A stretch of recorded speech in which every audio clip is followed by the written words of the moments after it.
നിക്കബി,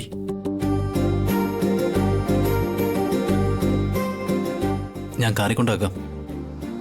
വേണ്ട ഏട്ടാ, ഞാൻ പൊയ്ക്കോളാം.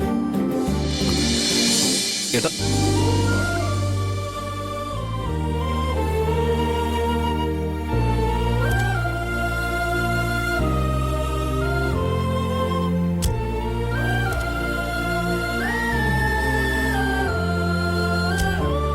ഏട്ടാ, ഇയാളോട് കാറിൽ നിന്ന് ഇറങ്ങാൻ പറയും. അഖിൽ, വേണമെങ്കിൽ ഒരു 500 രൂപ കൈ കൊടുത്തേക്ക്, ഓട്ടോ കയറി പൊക്കോട്ടെ.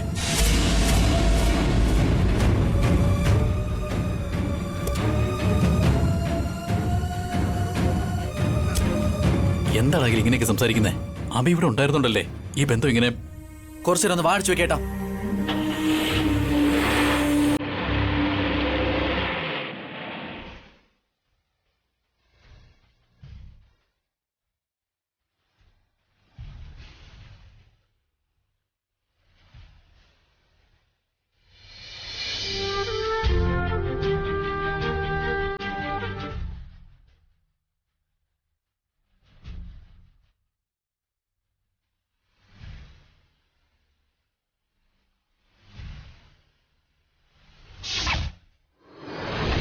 അഖിൽ, എന്തിനാ അബിയുടെ വീട്ടിലേക്ക് വന്നേ?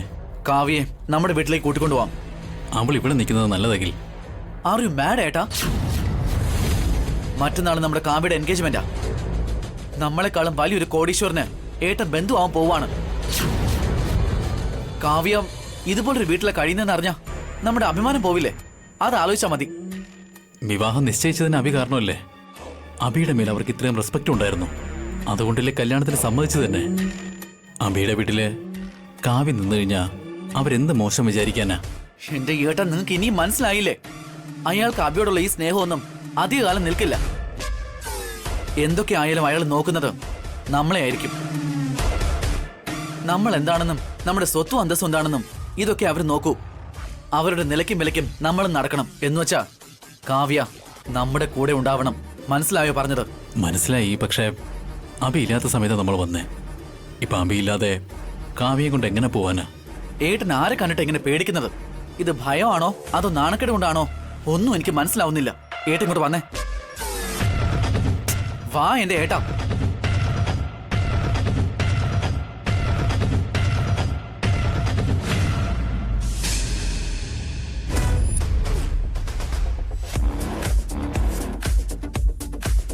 കാവ്യ, കാവ്യ,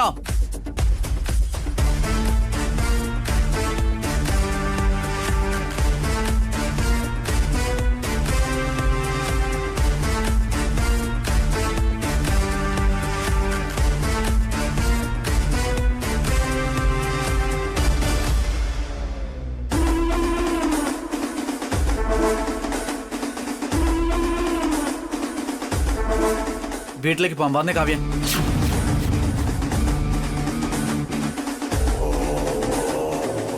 ഞാൻ വരില്ല, ഇവിടെ തന്നെ നിൽക്കും. ഇനി ഈ വീട്ടിൽ നിൽക്കേണ്ട ആവശ്യമില്ല മോളെ. വിവാഹ നിശ്ചയം ഉറപ്പിച്ചു കഴിഞ്ഞു. മറ്റന്നാൾ നിന്റെ രാജേഷിന്റെയും എൻഗേജ്മെന്റ് ആണ്.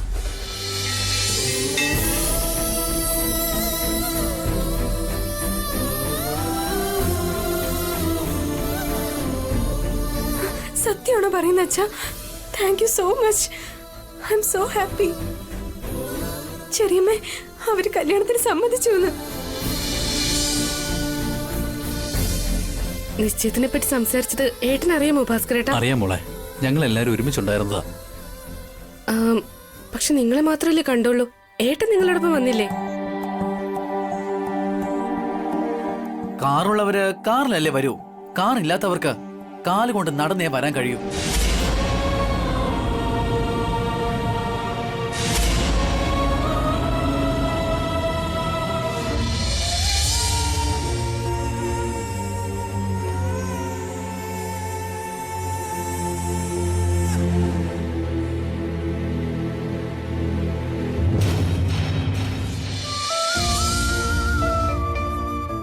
അപ്പോ നിങ്ങൾ അഭിചറിയച്ചിനെ വഴിയിൽ ഇറക്കി വിട്ടിട്ട് വന്നോ?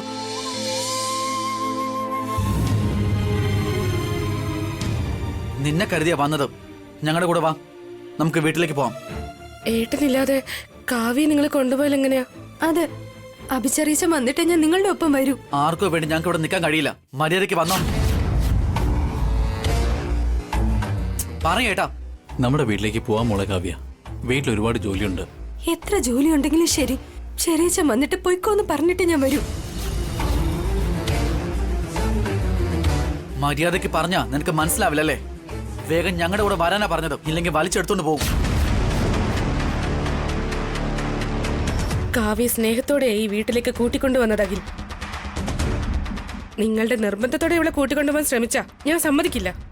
ആവശ്യമില്ലത് ഇവരോടൊക്കെ എന്തിനായിട്ടാ സംസാരിക്കുന്നേ? എന്താ മിണ്ടാത്തത്?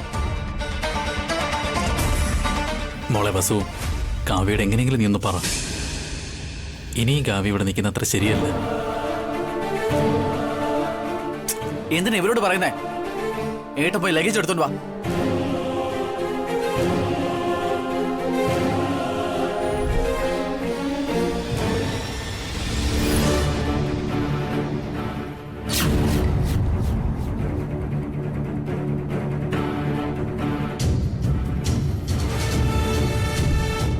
അവസാനമായിട്ട് നിന്നോട് ചോദിക്കാൻ ഞാൻ, നീ വരുന്നുണ്ടോ അതോ ഇല്ലയോ? ഞാൻ വരില്ല ചെറിയച്ഛ. വാടി ഇങ്ങോട്ട്. അഖിൽ, വരാ. ഞാൻ വരില്ല. വരാനാ പറഞ്ഞത്. ഞാൻ ഇവിടെ നിൽക്കൂ. അഖിൽ വേണ്ട, വിട്. വാടി. ഞാൻ ഇവിടുന്ന് വരില്ല. ഏട്ടാ വാ പോവാം. മര്യാദയ്ക്ക് വന്നോണം.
ചെറിയച്ഛ,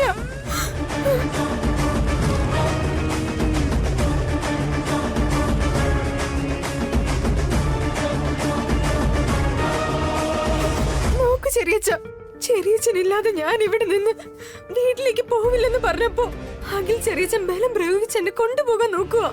ചെറിയമ്മ പറഞ്ഞിട്ട് പോലും കേൾക്കുന്നില്ല.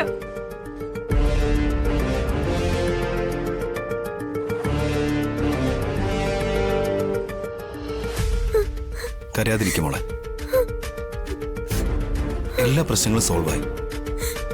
കല്യാണത്തിന് രാജേഷിന്റെ അച്ഛൻ സമ്മതിച്ചു. മറ്റന്നാ നിങ്ങളുടെ എൻഗേജ്മെന്റാ. അച്ഛൻ എന്നോട് പറഞ്ഞു ചെറിയച്ഛ. പിന്നെ എന്തിനാ മോളെ കരയുന്നേ? സന്തോഷമായിട്ട് വീട്ടിലേക്ക് പോ. എനിക്കിവിടെ നിങ്ങളുടെ ഒപ്പം നിന്നാ മതി. എൻഗേജ്മെന്റ് ആ വീട്ടിൽ വെച്ചാണ് നടത്തേണ്ടത്. അതിന് മോള് ആ വീട്ടിലുണ്ടാവണം. ചെല്ലു മോളെ. ഇനി കാവ്യ നിങ്ങൾ ഒരിക്കലും വിഷമിപ്പിക്കാൻ പാടില്ല. അവളെ നന്നായിട്ട് നോക്കിക്കോണം. ഞങ്ങളുടെ വീട്ടിലെ കുട്ടിയെ എങ്ങനെ നോക്കണം ഞങ്ങൾക്ക് അറിയാം. ഞങ്ങളെ പഠിപ്പിക്കാൻ വരല്ലേ? നിങ്ങളുടെ ബുദ്ധി ഉപദേശമൊന്നും ഞങ്ങൾക്ക് വേണ്ട. കേട്ടല്ലോ പറഞ്ഞത്? ഞാൻ അഭിപ്രായം പറഞ്ഞതല്ല. കല്യാണ പ്രായത്തിലെത്തിയ പെൺകുട്ടിയെ ഫ്രണ്ട്ലി ആയിട്ട് നോക്കണം. കാവ്യ നമ്മുടെ വീട്ടിലെ ആദ്യത്തെ പെൺകുട്ടിയാ. ഇവള് ഞങ്ങളുടെ വീട്ടിലെ പെണ്ണാ.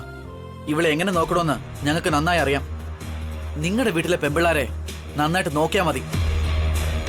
അല്ലെങ്കിലേ കൊച്ചു കുഞ്ഞുങ്ങളാ. ഏട്ടാ വന്നേ.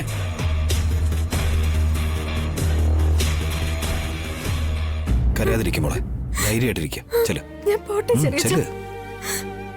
ബൈ ചെറിയമ്മേ. ധൈര്യമായിട്ടിരിക്കും മോളെ. ഞങ്ങൾ രണ്ടുപേരും മോളുടെ അടുത്ത് തന്നെ ഉണ്ട്. ഓക്കെ, ചെല്.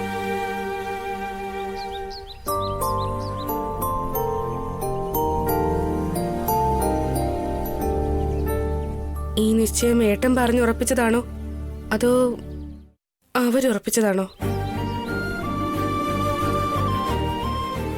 കാവ്യയുടെ സ്നേഹമാണ് എല്ലാം നല്ലതായിട്ട് വന്നത്.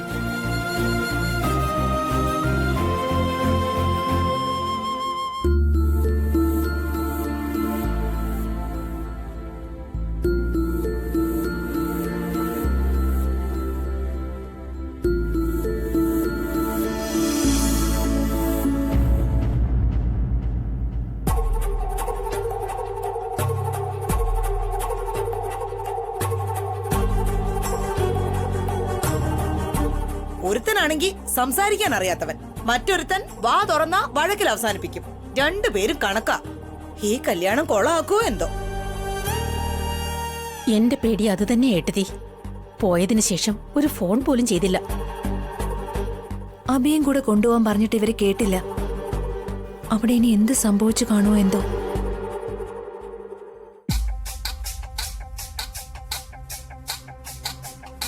എന്തിനാ ഏട്ടത്തി ഇത്രയും ടെൻഷൻ ആകുന്നേ? ഭാസ്കരേട്ടൻ തനിയല്ലല്ലോ പോയിരിക്കുന്നത്, കൂടെ അഖിലും ഉണ്ടല്ലോ. അവർ ഉറപ്പായിട്ടും കല്യാണം ഫിക്സ് ചെയ്തിട്ടേ വരൂ.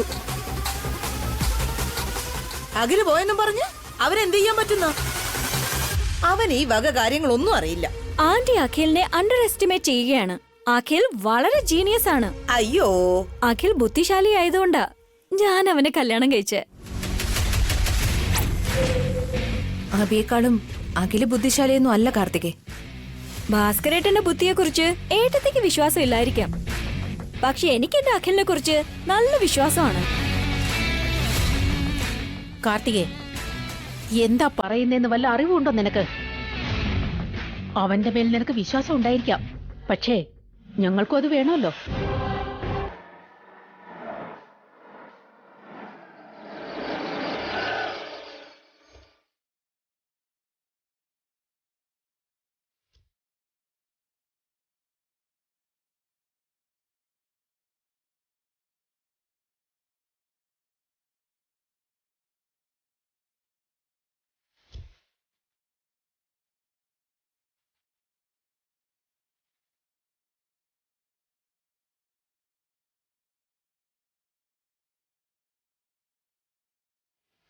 കാവ്യ, നീ എന്താ ഇങ്ങോട്ട് വന്നേ?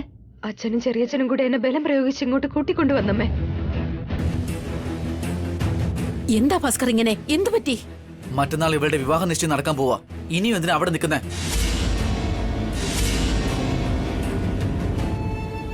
എന്താടാ നീ പറയുന്നേ? വിവാഹ നിശ്ചയോ? അപ്പോ അവര് കല്യാണത്തിന് സമ്മതിച്ചോ? അവര് സമ്മതിച്ചു. മറ്റന്നാൾ നമ്മുടെ വീട്ടിൽ വെച്ച് എൻഗേജ്മെന്റ് നടത്താമെന്നും പറഞ്ഞു. ആ?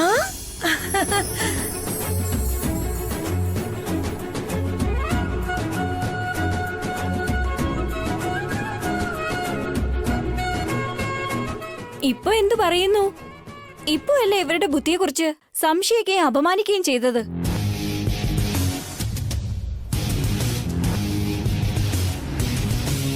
ഇപ്പോഴെങ്കിലും അഖിൽ ബുദ്ധിമാനാണെന്ന് സമ്മതിച്ചോ? എന്താ കൊച്ചുമോനെ, ഇതൊക്കെ നിന്റെ സാമർഥ്യാണോ? നീ തന്നെയാണോ അവരെ സമ്മതിപ്പിച്ചത്? പിന്നെ ആരാ? നിങ്ങൾ പറഞ്ഞതുപോലെ അഭിയേട്ടൻ പോയി കല്യാണം ഫിക്സ് ചെയ്തെന്നാണോ?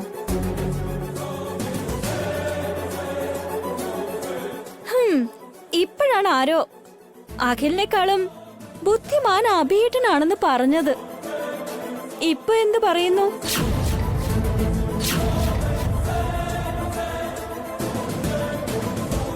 നമ്മളെ കാർത്തികേ, സത്യം പറയുകയാണെങ്കിൽ ഈ ബന്ധം ഉറപ്പിച്ചു തന്നെ അഭിയാണ്.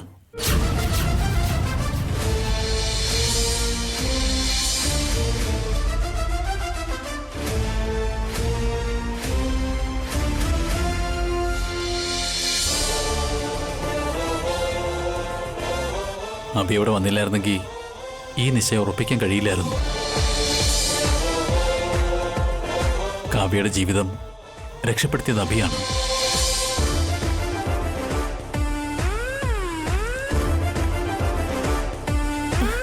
സത്യമാണോ ഭാസ്കർ? അഭി വന്ന് സംസാരിച്ചായിരുന്നോ? ആ, അബി പറഞ്ഞ ഉടനെ അവര് സമ്മതിച്ചു ചേട്ടാ. അവിടെ എന്താ സംഭവിച്ചെന്ന് പറ ഭാസ്കരേ. ആ പയ്യന്റെ അച്ഛനെ അഭി എപ്പോഴും ഒരിക്കൽ സഹായിച്ചിട്ടുണ്ട്. അതിന്റെ ഒരു നന്ദിയായിട്ടാ പുള്ളി ഈ ബന്ധത്തിന് സമ്മതം മൂളിയത്.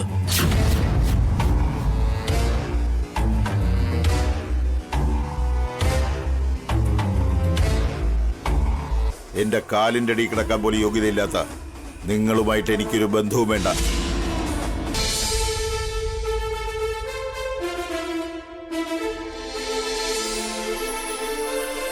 നിങ്ങൾ രക്ഷിച്ച ജീവന ഞാൻ സന്തോഷമായിരിക്കുന്നു. നിനക്ക് എന്ത് വേണമെങ്കിലും പറയാം അഭിറാം. ഞാൻ വാക്ക് തരികയാ. നീ എന്ത് ചോദിച്ചാലും ഞാൻ തരും. എന്റെ മകളെ നിങ്ങളുടെ വീട്ടിലെ മരുമകളായി സ്വീകരിക്കാമോ? കല്യാണ നിശ്ചയം എന്ന് വയ്ക്കാം അഭിറാം? ശരിക്കും അഭി നമ്മൾ ഒരുപാട് സഹായിച്ചിട്ടുണ്ട്.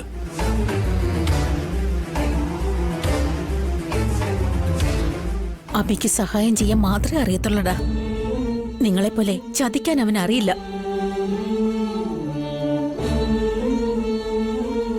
വാഴച്ചെടി എത്ര വെട്ടിമാറ്റിയാലും അത് വീണ്ടും തളർത്തു വരും. അതുപോലെ അഭിയെ നിങ്ങൾ എത്ര ദ്രോഹിച്ചാലും അഭി നിങ്ങൾക്ക് നല്ലത് മാത്രം ചെയ്തുകൊണ്ടിരിക്കുക.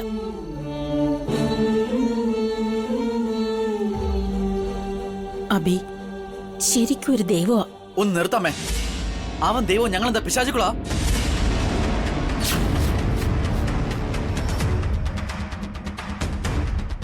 അന്ന് അവന്റെ കയ്യിൽ കാശുണ്ടായിരുന്നു. ഒന്നും ചിന്തിക്കാതെ എല്ലാവർക്കും ദാനം ചെയ്തു. പേരും പ്രശസ്തിയൊക്കെ ഉണ്ടാവാനായിട്ട് കാശ് വെള്ളം പോലെ ചെലവാക്കി. അതെന്താ വലിയ കാര്യമാ? കാശുണ്ടായാൽ മാത്രം പോരാക്കി, അതിനൊപ്പം നല്ലൊരു മനസ്സും കൂടി ഉണ്ടാവണം. അതേടാ, നിങ്ങൾ അനുവിന്റെ ഓപ്പറേഷന് പണം കൊടുത്തില്ലെങ്കിലും അത് മനസ്സിൽ വെക്കാതെ അഭി നിങ്ങൾക്ക് സഹായം ചെയ്തിരിക്കുക. കാവ്യയുടെ ജീവനാ രക്ഷിച്ചിരിക്കുന്നെ. മനുഷ്യൻ എന്ന് പറഞ്ഞ അവനെ പോലെ ആയിരിക്കണം. എങ്ങനെ ഒരു അവസരം കിട്ടിയെന്നും പറഞ്ഞ് അവനെ എടുത്ത് തലയിൽ വെച്ച് ഞങ്ങളെ തള്ളി പറയാൻ നോക്കണ്ട.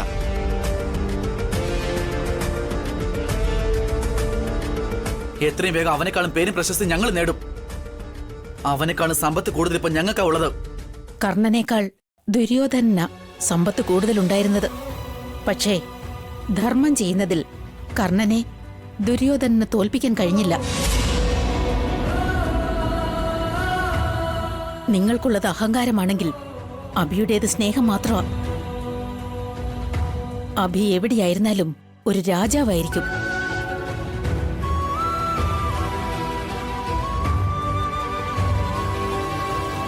അമ്മയുടെ സംസാരം കേട്ടാ നമ്മൾ നശിച്ചു പോകും ഏട്ടാ. അത് മാത്രമല്ല, ഒന്നിനും കൊള്ളാത്തവരായി തീരും. ഒന്നുകിൽ ഇവരെ എല്ലാവരെയും ഊമകളാക്കണം, അല്ലെങ്കിൽ നമ്മൾ പൊട്ടന്മാരാവണം. അങ്ങനെ അല്ലെങ്കിൽ നമ്മൾ മരിച്ചു പോകും.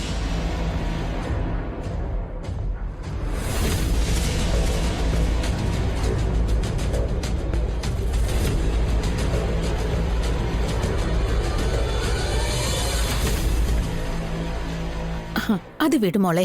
നിന്റെ അമ്മ ചെയ്ത പൂജകളും നിന്റെ ചെറിയച്ഛന്റെ സഹായവും എല്ലാം നിനക്ക് ഭാഗ്യം തന്നിരിക്കുക. ചെന്ന് റെസ്റ്റ് എടുക്ക്. ഭാവനെ, ഇവളെ കൊണ്ടുപോ. ശരി അമ്മേ. വാ കാവ്യ.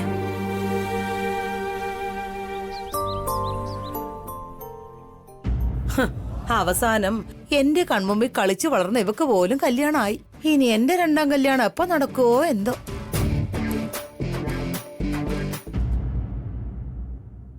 ഭാസ്കർ,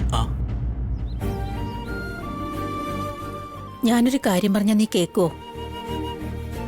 ചീത്ത ശീലങ്ങൾ എത്ര വേഗം നമുക്ക് നേടാൻ കഴിയുമോ അത്ര എളുപ്പത്തിൽ തന്നെ നമ്മുടെ സ്വത്തുക്കളെ നശിപ്പിക്കാനും കഴിയും. പക്ഷെ നല്ല സ്വഭാവം ഉണ്ടല്ലോ, അത് നേടിയെടുക്കാനും നിലനിർത്താനും വളരെ കഷ്ടമാ. നമ്മൾ മനുഷ്യരായി ജീവിക്കുന്നെങ്കിലും നമുക്കുള്ളിലെ മനുഷ്യത്വം നഷ്ടപ്പെടുക. സ്വാർത്ഥത കൂടി വരുന്നതേയുള്ളൂ. നിന്റെ അനിയനത് അറിയില്ല. ദേഷ്യം കൂടുതലാ. ഒഴുകുന്ന വെള്ളത്തിൽ നമ്മുടെ മുഖം എങ്ങനെ കാണാതിരിക്കുന്നോ, ദേഷ്യത്തിൽ നല്ല സ്വഭാവം, മനുഷ്യത്വം ഒന്നും കാണില്ല. നീ മുതിർന്നവനാ, നീയെങ്കിലും അത് മനസ്സിലാക്ക്. അഭി നിങ്ങളെ ഓരോ കാര്യത്തിലും കണക്കില്ലാതെ സഹായിച്ചോണ്ടിരിക്കുക. അഭിക്ക് നീ ചേട്ടനാടാ. പക്ഷെ അഭി നിനക്ക് ഒരച്ഛനും ദൈവത്തിനും തുല്യവാ. അത് നീ മറക്കരുത്.